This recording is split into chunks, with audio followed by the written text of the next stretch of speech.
we love football and welcome to your final recap of the 2023 season. It's me, Jenna, your host, sports commentator extraordinaire.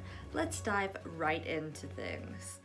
Starting off, biggest news, who is our winner of the 2023 season? Well, as predictable as possible, as maybe all of the experts were predicting, we love football championship week came out with Cheeseburgers in Paradise on top because of course they were the best last season. They were coming in hot this season, and so they came out with 174 points at the end of the game, beating out Barbie with a measly 125 points.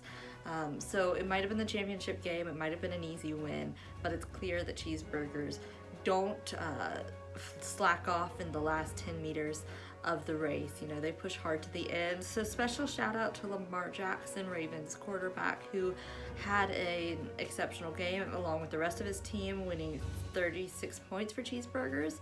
Notably, CeeDee Lamb of Fantasy Football Barbies did have a good game. He did get 40 points, which is huge, but not enough to even get close to, you know, just how good the Cheeseburgers are. Dumb Blonde kind of just destroyed Jack and It. Dumb Blonde got 116 points and Jack and It got, 76. Come on, do better. Yeah, do better. We know Dumb Blonde's good, but I mean 116 isn't like outstanding by any means. And arguably more exciting than the winners, because we all knew who was gonna win, was who was gonna lose. And we had Corporate Weapons against Gusto's Rats for our losers consolation bracket. And finally, after all season long, Gusto's Rats showed out. So Gusto's Rats ended this game with 152 points, which is huge. I mean, by far the most that the team has scored all season long, and was far more than enough needed to truly destroy the Corporate Weapons.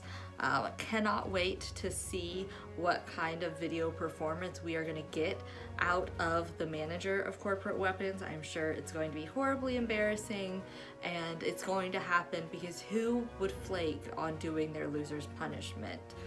Certainly not something that we've seen before, and it's not something that we're going to start seeing here. Special shout out to Jordan Love of Gusto's Rats, who really was phenomenal and got 28 points that week. Good quarterback. Good job. Our worst team of the week, to maybe no one's surprise, is Abby's OK team with a total of 39 points. This is what not checking on injuries and bye weeks and such gets ya. You get no points. Luckily, Abby was first round in the draft and had such a good team from the start that she wasn't actually the worst in the league, but still the worst in the week. So all that being said, let's go over a ranking, and I'm going to start at the bottom and go up. 10th place we had Corporate Weapons, and then we had Gusto's Rats and Abby's OK team. The Dallas Cowboys came in 7th place, and Theo actually came in 6th place. So Theo's top-notch team did do significantly better than last year. Really just the luck of the draw and the luck of the AI generated drafting. In 5th place we have the Big Meaty Men, who might be the only one on the league who actually watches football and continues to prove that watching football or knowing anything about the sport does you genuinely no good when it comes to fantasy. Maybe read more fantasy books. And then 4th place Jack and It, 3rd place Dumb Blonde, and 2nd place Fantasy Football Barbie. We really thought that we were going to have an Amanda versus Amanda championship. It looked like that was on the horizon for a little bit. We didn't get the championship there. The teams just were not up to snuff to make it all the way to the championships, but we did get an Amanda in the playoffs, and that was pretty exciting. And due to some injuries and a lack of focus from managers, Amanda did come out on top, and our first place team of the league, just like last year, just like next year, is Cheeseburgers in Paradise. Nothing new. Thank you so much for a good season, and welcome to 2024. Let's all do better this year, except for Cheeseburgers.